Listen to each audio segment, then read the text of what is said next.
Ser podcast. Eres bueno, Hispano, pero no tanto como crees. Podría ser magnífico. Se me exige que mate y yo mato. Con eso basta. Eso basta en las provincias, pero no en Roma. El joven emperador ha organizado una serie de espectáculos para conmemorar a su padre, Marco Aurelio.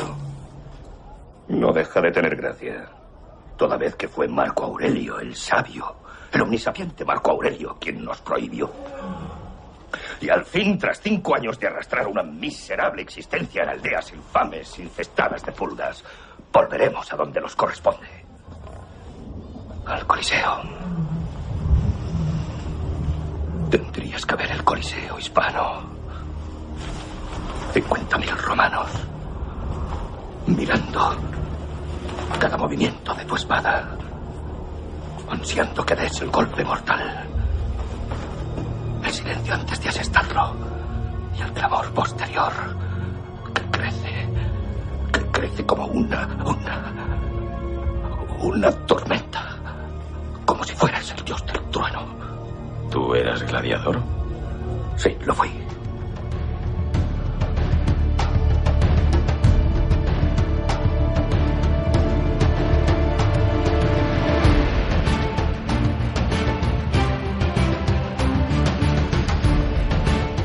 Continuamos en Ser Historia, lo hacemos escuchando un fragmento de una película clásica ya de aventuras ambientada en la antigua Roma, Gladiator, que con la dirección de Ridley Scott pues acercó a muchísima gente el mundo de esos espectáculos, de esos grandes espectáculos en la antigua Roma, con sus errores, ¿no? Tiene muchos errores, pero bueno, ahora hablaba con nuestro invitado Néstor Marqués de algunos de esos detalles curiosos que hay alrededor de la película, pero bueno, siempre hay que ser positivo y quedarse con lo bueno, ¿no? Utilizar este tipo de plataformas para dar a conocer y luego ya cada uno cuando investigue ya se dará cuenta de cuáles cosas son ciertas o no, ¿no?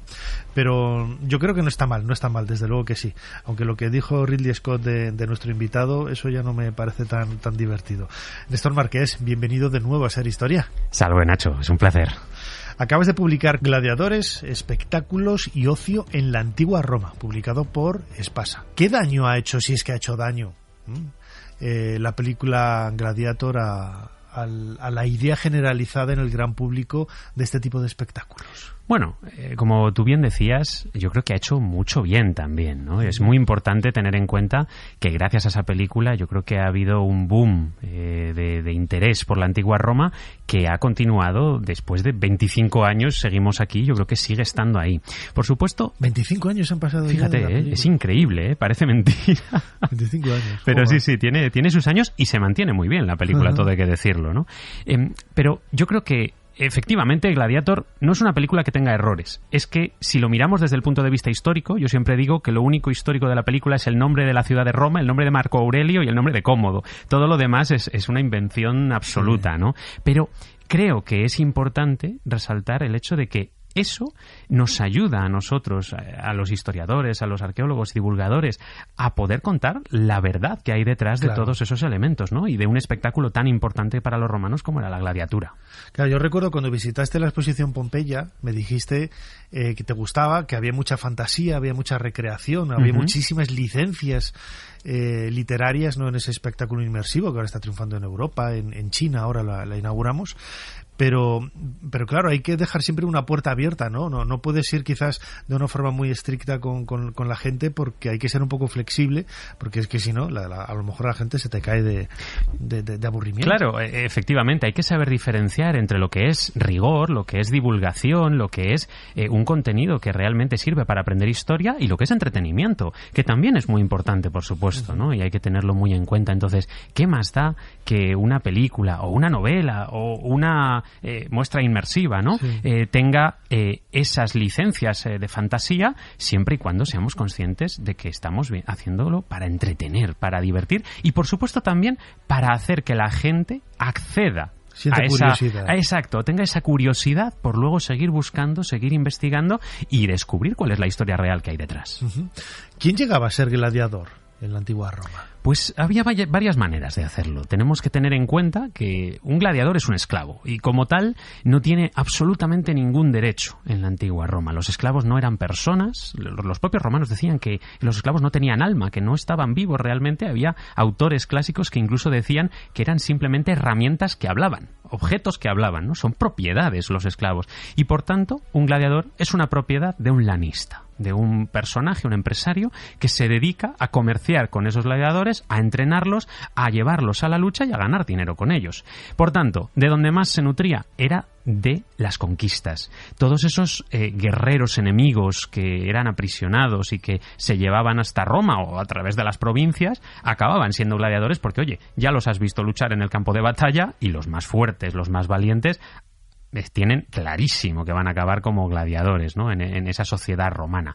Pero es cierto que hay, a pesar de que los romanos son una gente bastante sádica con estas cosas y en nuestra propia percepción, obviamente, claro, ¿no? Tenemos que entender que no podemos juzgarles, ¿no? Desde nuestro punto de vista, pero sí tenían algo muy interesante y era que si eras un esclavo doméstico, no podías ser vendido como gladiador. Fíjate qué interesante esto, ¿no? Que al menos tenían algunas pequeñas consideraciones con personas que al final pues no tenían madera para luchar y que solo si eran conflictivos o violentos, entonces sí, se les podía vender como gladiadores. Y luego hay un tercer grupo de personas que son los más locos de todos, por decirlo así de una forma un poco rápida, pero son gente que a lo mejor, imagínate, un legionario que le han licenciado del ejército, que lleva 25 años luchando y que de repente no tiene otra cosa que hacer y toda su vida la ha dedicado a la lucha. Bueno, pues muchas veces decidía hacer un contrato con un lanista, perder voluntariamente su libertad, los llamados auctorati, y convertirse en gladiador. ¿Por qué no? Firmando un periodo de unos 3, 4, 5 años y a lo mejor en unas 10 o 15 luchas podía haberse sacado un buen dinero, haber sobrevivido y volver a ser libre una vez más, pero con dinero ya para el resto de su vida. ¿Cuándo nacen estos espectáculos? Pues la gladiatura es muy interesante porque es un espectáculo que nace con un sentido religioso. Es un espectáculo que en realidad lo que es un sacrificio. Consiste en derramar sangre en una lucha sobre la tumba de una persona difunta. Esto surge sobre todo en la zona sur de la península itálica, en la zona de Campania, la zona de Nápoles, y en el siglo IV a.C. A partir de ese momento... ¿En época republicana? Sí, exacto. Además, muy incipiente, ¿no? Es un momento en el que esos pueblos de esa zona, que ni siquiera son romanos, esos pueblos campanos, desarrollan este tipo de rituales religiosos que al final llegan a Roma. Pero, ojo, la primera batalla, el primer combate de gladiadores que se puede ver en Roma tiene lugar en el año 268 a.C. En el año 268, es decir, estamos en siglo III y a partir de ahí todo ese ritual religioso poco a poco se va a perder cada vez más hasta convertirse en un espectáculo. ¿Por qué? Pues porque los romanos vieron una forma de aprovecharse de ello. Imagínate que tú haces unos juegos gladiatorios esto lo hizo, fíjate, por ejemplo, Julio César. Hizo unos juegos gladiatorios en honor del funeral de su padre. Pero ojo, que lo hizo 20 años después de que estuviera muerto su padre. ¿Por qué? Pues porque al final esto era una propaganda. Ya en esa época se había convertido en un espectáculo y a partir ya de época del emperador Augusto, que se regula absolutamente toda la gladiatura, se ha convertido ya en un espectáculo que ha perdido absolutamente todo el cariz religioso. Además es un espectáculo, lo escuchábamos en ese corte de la película de Ridley Scott, que se realizaba, se llevaba a cabo en unos espacios, ¿no? Los anfiteatros que eran, bueno, pues verdaderos estadios de fútbol gigantescos para la época, ¿no? 10.000 personas, me acuerdo, una barbaridad. Bueno, y hasta el Coliseo, ¿no? El Coliseo, 50.000 personas sabemos que caben. Es verdad que Plinio el Viejo, por ejemplo, dice 80.000, lo que pasa que yo creo que se pasa un poco de frenada el señor Plinio el Viejo aquí, que tienen que estar todos muy juntitos y lo que se calcula hoy en día son unas 50.000 personas, pero claro... Eso me pasó, fíjate, en Buenos Aires. Mucha gente nos escucha desde Argentina, desde la Bombonera del Boca Juniors. Claro, yo la había oído, no sé qué, y voy a ver el estadio, que yo no soy nada futbolero, y me llamó la atención lo pequeño que era. Comparado comparado con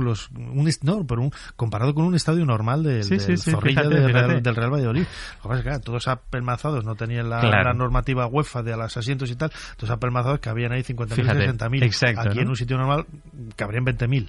Eso es. A ver, tenemos que tener en cuenta eso, que los romanos aquí se sentaban todo lo apiñados que podían para poder caber. Incluso más que en el Coliseo, en el Circo Máximo, cuando iban a ver las carreras de carros, porque ahí cabía todavía más gente y ahí no había ningún tipo de restricción, con lo cual ahí te podías pegar todo lo que pudieras a unos a otros para poder caber cuanta más gente mejor, ¿no? Pero el espectáculo, el poder ver de forma totalmente gratuita este tipo de espectáculos pagados en algunos casos por el Estado y en otros pues por personajes que querían ganar algún tipo de prestigio, en este caso en el Coliseo el emperador en sí mismo, pues era algo increíble, ¿no? También le permitía a la gente un poco evadirse de esa vida cotidiana que era bastante insulsa para la mayor parte de ellos y llegar pues a entretenerse de esa forma totalmente gratuita que les ofrecía el Estado romano.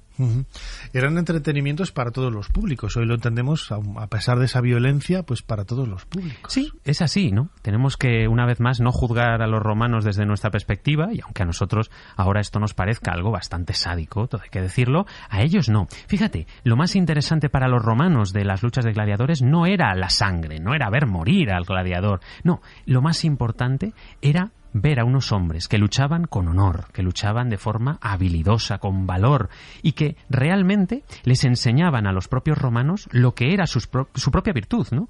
Tú imagínate a un padre con su hijo, llevándolo por primera vez al espectáculo para enseñarle a acostumbrarse a la violencia que va a haber en la sociedad, a acostumbrarse también a ver un poco ese espectáculo que le va a enseñar cómo debe comportarse con honor. Ojo, si un esclavo, si un gladiador, que no es una persona, es así de valeroso y de honrado, ¿cómo no lo va a ser él, que es un romano, ¿no? Yo creo que eso era lo más importante para ellos. Nos lo dice el propio Cicerón, que realmente los espectáculos de gladiadores sirven para eso, para concienciar a la sociedad y para hacer un poco unión entre todos los ciudadanos que al final podían ver muy pocas veces, por ejemplo, en el Coliseo al emperador, y allí le tenían, allí estaba con ellos y allí es donde mejor podían incluso pedirle las cosas que quisiera el pueblo de Roma a su gobernante, al emperador de Roma.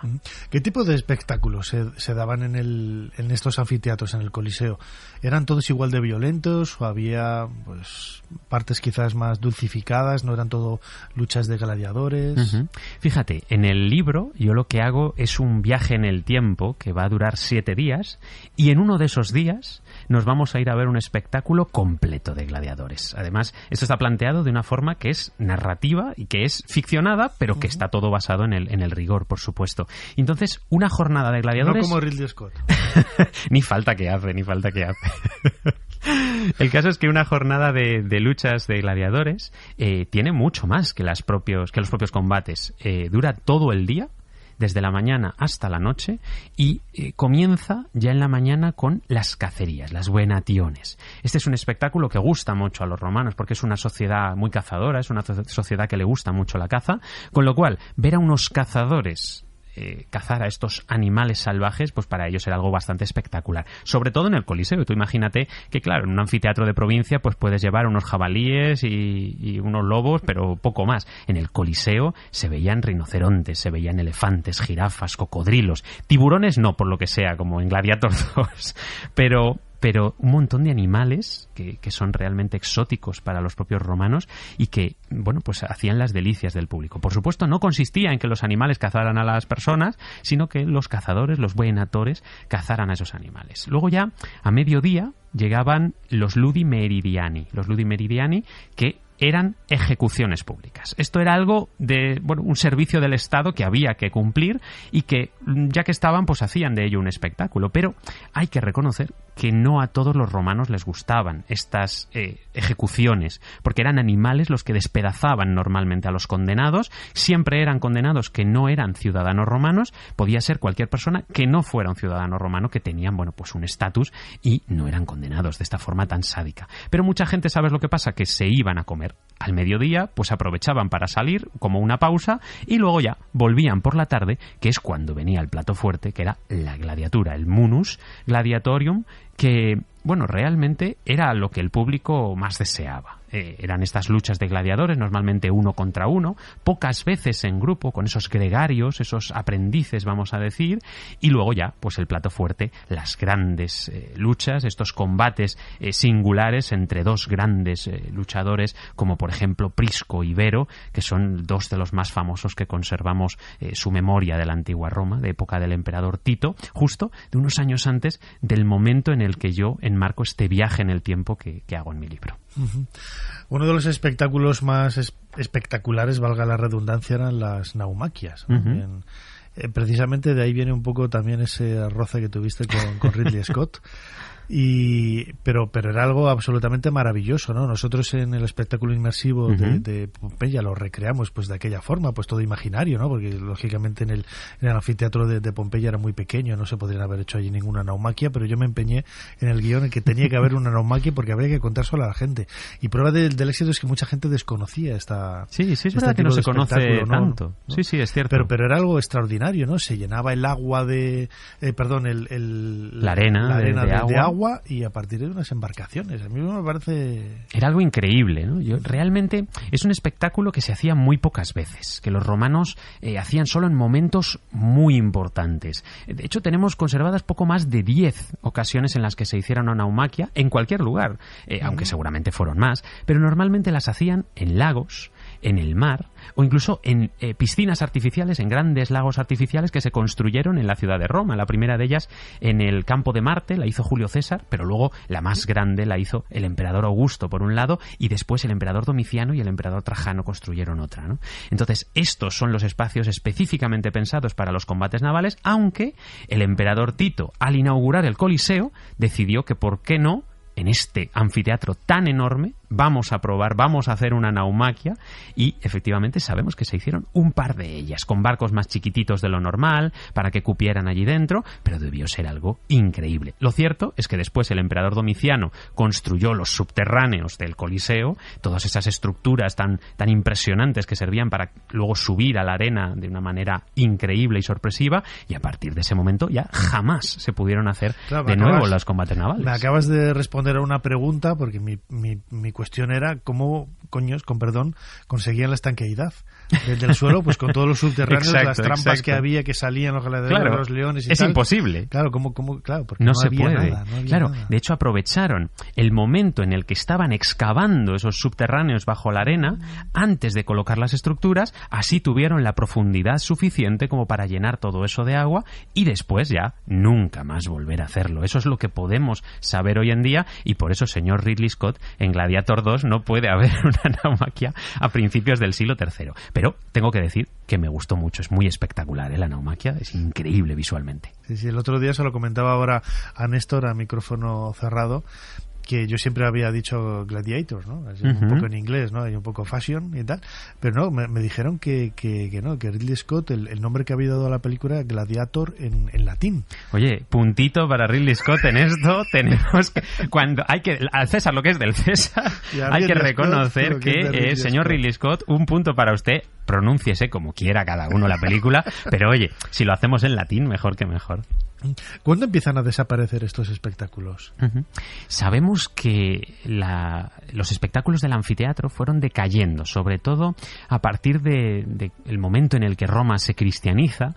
A los emperadores cristianos esto de los gladiadores ya no les hace tanta gracia. Sabemos que en el siglo V desaparecen las luchas de gladiadores y quizá un poquito más adelante, siglo VI seguramente, siglo VII, tenemos las últimas menciones a las venationes, a las cacerías de animales.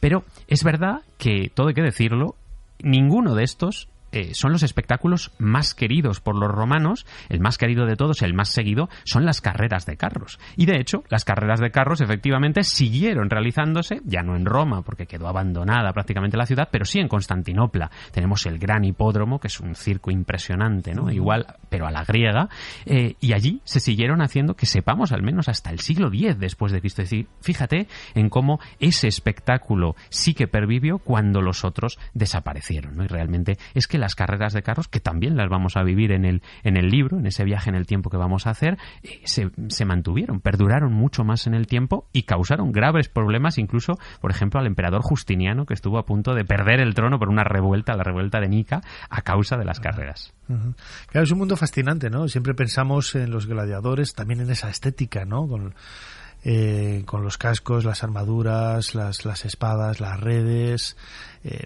todo ello, claro, tenemos una recreación no solamente a través de las fuentes que nos describen, ¿no?, sino también de representaciones en pinturas, en lucernas, en cerámica, del aspecto que tenían estos actores, habría que decirlo así, ¿no? Estos actores. Bueno, actores de la lucha, pero que se pegaban de verdad sí, y que en ocasiones morían, ¿no? Esto hay que decirlo. Pero sí, yo creo que es muy interesante ver cómo, gracias especialmente al merchandising que había de los espectáculos, tenemos esas representaciones, ¿no? Muchas veces, como tú dices, en lucernas sobre todo, que eran regalos que al final la gente compraba, pequeños recuerdos de lo que se había vivido en un combate. Es que tenemos además, y me estoy acordando de una lucerna especialmente interesante que, se conservan un par de ejemplares, 3 ejemplares se conservan de esa lucerna, y uno de ellos tenemos la suerte de tenerlo en España. Lo tenemos en el Museo de Menorca. En Menorca es. No, Ibiza. Es que la he visto hace poquito en Menorca, entonces hay otra más. Pues mira, es que te lo iba a enseñar porque hicimos el programa en Ibiza. Ahí he cambiado las fotos, pero en el Museo de Ibiza había una lucerna de una lucha de gladiadores espectacular. Bueno, es que esta que te digo, además es que lleva hasta los nombres de los gladiadores, por eso te decía que es una muy, muy específica, y es que es algo espectacular, porque es que realmente la podemos ver, y es que tenemos esos nombres concretos, es decir, no están representando una lucha cualquiera de gladiadores, sino es que están representando esa lucha, ¿no?, ese día en el que estos dos gladiadores se pusieron a combatir. Realmente espectacular. Es verdad que conservamos muchísimas lucernas, por suerte, de combates de gladiadores, de sus armas, de los espectáculos en general, de las cacerías, y todo eso muchas veces, ya te digo, viene gracias a que una persona se puso a fabricar estas lucernas para venderlas, o incluso imagínate que un dueño de gladiadores, o incluso un editor, que es la persona que paga los juegos, decide que en su casa se va a poner un mosaico con la lucha de gladiadores que él ha pagado y de verdad son increíbles. Por ejemplo, aquí en el Museo Arqueológico Nacional en Madrid tenemos un par de mosaicos de gladiadores que vienen de la ciudad de Roma, probablemente del Monte Celio, que son impresionantes. La lucha de Astyanax, de Calendio, son, de verdad, si no los conocéis, os animo a que vengáis a verlos al Museo Arqueológico Nacional, porque son espectaculares. Espectacular es tu libro, Gladiadores, Espectáculos y Ocio en la Antigua Roma, publicado por Espasa y escrito y contado de viva voz, de forma brillante. Es una delicia escucharte, Néstor, hablando, y divulgas fenomenalmente bien la historia de Roma. Néstor Marqués, como siempre, muchísimas gracias por habernos ayudado a hacer un poquito más de historia. Gracias a ti, Nacho, como siempre. Para no perderte ningún episodio, síguenos en la aplicación o la web de la SER, Podium Podcast o tu plataforma de audio favorita.